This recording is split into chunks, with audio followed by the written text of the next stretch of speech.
तो आज हम बात करेंगे विश्व इतिहास की महान क्रांति के बारे में कि विश्व इतिहास में जो यूरोप था हमारा, यूरोप में फ्रांस की क्रांति और हमारे ब्रिटेन में जो औद्योगिक क्रांति और फ्रांस में हुई राष्ट्रवाद की क्रांति बहुत इम्पोर्टेंट महत्व रखती है हमारे बीए के कोर्स में। तो आज हम उसके टॉपिक पे बारे में बात करेंगे। जैसे विश्व इतिहास की महान क्रांति के नाम से जानते हैं। जैसा कि हम सब जानते हैं कि पहले राजा महाराजाओं का टाइम चलता था, जिसे राजाशाही या मोनार्ची बोलते थे। और राजाशाही के अंतर्गत अपन जानते हैं कि राजा का शासन चलता था। लेकिन 19वीं शताब्दी में फ्रांस की क्रांति जो 1789 में लुई सिक्सटीन के साथ शुरू हुई, उससे क्या हुआ, विश्व इतिहास में काफ़ी हलचल पैदा हो गई। और इस फ्रांस की क्रांति को हम बौद्धिक क्रांति, वैज्ञानिक क्रांति और विद्वानों की क्रांति, सामाजिक क्रांति, ज्ञानोदय काल या एनलाइटमेंट पीरियड के नाम से भी जानते हैं। ये टाइम पीरियड वो टाइम पीरियड था जिसमें राजाशाही या मोनार्ची या राजा के शासन का अंत हुआ और मानवतावाद और राष्ट्रवाद की भावना का उदय हुआ।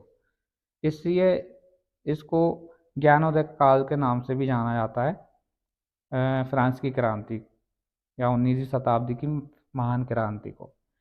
फ्रांस की क्रांति के बाद राजाशाही का अंत हुआ था और मानववाद का उदय हुआ। जैसा कि मैंने बताया, मानववाद क्या होता है कि एक साधारण मनुष्य को उनके अधिकार और कर्तव्य मिले, जैसा कि हमारे संविधान में देता है। के समय फ्रांस की क्रांति के समय फ्रांस की सामाजिक दशा इनमें 4 वर्गों में बटी थी, जिसमें पहला है कुलीन वर्ग। कुलीन वर्ग में वो लोग आते थे जो समाज में कुलीन मतलब उच्च पदों पर हुआ करते थे, सामंत होते थे या राजा होते थे। वो कुलीन वर्ग के अंतर्गत आते थे। इनके अधिकार असीम थे और प्रभाव बहुत अधिक थे। अब हम बात करेंगे हमारे दूसरे वर्ग के बारे में, जो पादरी वर्ग था। ठीक है, पादरी वर्ग 2 श्रेणियों में बटा हुआ था। प्रथम श्रेणी में पादरी जो कुलीन और सामंतों की संतान थे वो आते थे, और दूसरी श्रेणी में वो आते थे जो सभी प्रकार की धार्मिक क्रियाएं करते थे। इन्हें छोटे पादरी बोलते थे। तो इस प्रकार 2 प्रकार के श्रेणी में पादरी बटे हुए थे। प्रथम श्रेणी में कुलीन और सामंतों के संतान, और दूसरे श्रेणी में जो छोटे पादरी होते थे वो जो धार्मिक क्रियाएं करते थे। अब हम तीसरे वर्ग के बारे में बात करेंगे, मध्यम वर्ग। मध्यम वर्ग में वो वह व्यक्ति आते थे जो डॉक्टर होते थे, दार्शनिक होते थे, वकील, लेखक, कवि, क्लर्क आदि आते थे। ये मध्यम वर्ग के अंतर्गत आते थे। उसके बाद होता था साधारण वर्ग। इसमें आते थे हमारे कृषक, मजदूर वर्ग, कारीगर, शिल्पकार और दुकानदार आदि सम्मिलित थे। तो फ्रांस की क्रांति के समय ये 4 वर्ग में फ्रांस को बांटा गया था। चलिए, तो हम आज बात करने जा रहे हैं फ्रांस 1789 या 1789 की फ्रांस की राज्य क्रांति के बारे में। जैसा कि हम पहले भी बात कर चुके हैं, इसको बौद्धिक क्रांति या सामाजिक क्रांति और ज्ञानोदय काल के नाम से भी जाना जाता है। विश्व इतिहास की महान क्रांति के नाम से भी जाना जाता है। तो इसके कारण क्या थे? फ्रांस की क्रांति के प्रमुख कारण निम्न प्रकार हैं। पहले हम बात करेंगे राजनीतिक कारणों के बारे में। राजनीतिक कारण के अंतर्गत आते हैं राजा की निरंकुशता, भ्रष्ट शासन, अयोग्य शासक, राज्यों का अव्यवस्थित और दोषपूर्ण होना, लुई सिक्सटीन का चरित्र जो राजा था उस समय, रानी मैरी का चरित्र मतलब जो लुई सिक्सटीन की पत्नी थी, राष्ट्र प्रेम का अभाव मतलब कोई देश था नहीं तो उससे प्रेम का अभाव था, करों का भार। ये राजनीतिक कारण थे फ्रांस की क्रांति के समय। अब हम बात करेंगे राजनीतिक कारण के बाद आर्थिक कारणों के। आर्थिक कारणों के अंतर्गत आता था दूषित कर प्रणाली, मतलब कि जो कुलीन वर्ग होते थे या पादरी होते थे वो कर नहीं देते थे, कि जो जितना भी टैक्स या कर वसूला जाता था वो साधारण और मध्यम वर्ग के व्यक्तियों से वसूला जाता था। अब ये साधारण और मध्यम वर्ग का व्यक्ति कर चुकाने के लिए ऋण देता था, तो ऋण का भार उन लोगों के ऊपर आता था। तो कहीं ना कहीं फ्रांस की क्रांति में आर्थिक कारण भी बहुत बड़ा जिम्मेदार है। अब हम बात करेंगे सामाजिक कारणों की। ये केवल दो प्रकार के हैं। एक है विशेषाधिकार प्राप्त वर्ग और अधिकार विहीन वर्ग। तो विशेषाधिकार प्राप्त वर्ग, जैसा कि हमने बात की थी कि जो कुलीन वर्ग और पादरी होते थे, इनके यहाँ कुछ विशेष अधिकार होते थे। और दूसरा वर्ग जो साधारण और मध्यम वर्ग था, जो अधिकार विहीन वर्ग कहलाते थे, इनके पास किसी प्रकार के अधिकार नहीं हुआ करते थे। इसी इनका भी सामाजिक कारण यही था फ्रांस की क्रांति का। अब बौद्धिक कारण की बात करें, विद्वानों, दार्शनिक और लेखकों का अभाव था।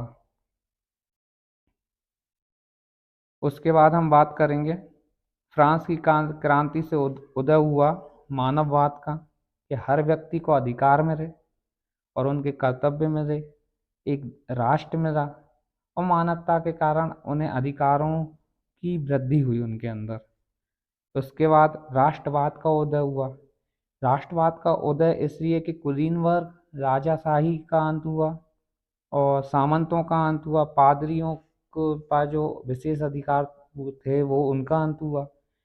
और इन सब को हटाकर, फ्रांस की क्रांति के कारण इन सब के पदों को हटाकर प्रत्येक व्यक्ति, कुलीन वर्ग हो, पादरी हो, मध्यम वर्ग हो या समाज साधारण या सामान्य वर्ग का व्यक्ति हो, हर व्यक्ति के लिए एक देश या राष्ट्रवाद की भावना का उदय हुआ। और इन सब में मतलब राष्ट्रवाद सबसे ऊपर था, ना कि किसी व्यक्ति विशेष के लिए शासन। तो फ्रांस की क्रांति से राष्ट्रवाद का उदय हुआ। अब हम बात करेंगे फ्रांस की क्रांति का प्रभाव, क्या प्रभाव पड़ा है इसका। तो पहले इसका राजनीतिक प्रभाव अपन बात करेंगे। अभी कारण पढ़ा था। देखो, राजा का निरंकुश शासन का अंत हो गया था। गणतंत्र की स्थापना, मतलब एक राष्ट्र की स्थापना हुई। इनका एक लिखित संविधान बना इसके फ्रांस की क्रांति के पश्चात। संप्रभुता का सिद्धांत बना। मानव अधिकारों की घोषणा की गई, मतलब मानवता के लिए मानव अधिकारों का होना बहुत जरूरी होता है। प्रशासन में सुधार लाया गया। समान कानून और कानूनों का संग्रह, मतलब सबके लिए कानून लागू हुआ, चाहे फिर वो कुलीन वर्ग हो, पादरी हो, सामान्य वर्ग का हो, मध्यम वर्ग का हो। अब इसके बाद हम बात करें धार्मिक और सामाजिक प्रभाव। चर्च का पुनर्गठन किया गया। सामाजिक समानता का युग आया जय। कृषकों की दशा में सुधार हुआ। शिक्षा और साहित्य में प्रगति हुई। राष्ट्रीय भावना का विकास हुआ। इसके बाद हम देखेंगे आर्थिक प्रभाव। आर्थिक दुर्व्यवस्था सुधारने के लिए चर्च की भूमि का राष्ट्रीयकरण कर दिया गया। सामंतों की भूमि को कृषकों में विभक्त किया गया। मध्यम वर्ग के लोगों की संपत्ति और भूमि क्रय कर दी गई। सामंत प्रथा के अवसान के बाद करों का भार सभी वर्गों के लिए समान कर दिया गया। सभी को कर देना आवश्यक हो गया। उसके बाद हम बात करेंगे नवीन वाणिज्य नीति। व्यापार में नए प्रतिबंध लगा समाप्त कर दिए गए। नाप तौल में दशमलव पद्धति प्रारंभ की गई। श्रमिकों व कारीगरों के लिए दोषपूर्ण ग्रिड व्यवस्था समाप्त कर दी गई। पूंजी और साख के लिए बैंक ऑफ फ्रांस की स्थापना की गई। नेपोलियन के शासनकाल में सड़कों, पुल, बंदरगाहों का निर्माण किया गया, जिससे व्यापार और उद्योगों की बहुत प्रगति हुई। यूरोप पर प्रभाव क्या पड़ा इसका, कि स्वतंत्रता और समानता बंधुता की भावना यूरोप में फैल गई फ्रांस की क्रांति से। क्रांतियों का नवीन युग हुआ। अंतर्राष्ट्रीयता का प्रसार हुआ। यूरोप में उच्च कोटि का साहित्य सृजन होने लगा, मतलब विद्वानों का टाइम आ गया। मतलब जो हम जितने भी विद्वानों की बात करते हैं अपने समाजशास्त्र के अंतर्गत, तो यही टाइम था कि यूरोप की क्रांति के पश्चात इन विद्वानों का उदय हुआ और उच्च कोटि के साहित्यों का सृजन होने लगा।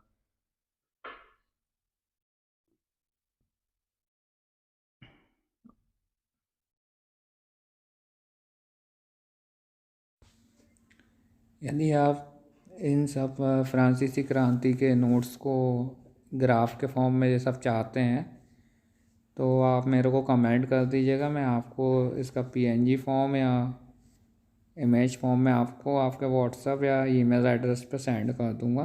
तो आप प्लीज़ वॉच करने का कमेंट ज़रूर करें और मेरे को ज़रूर बताएं क्या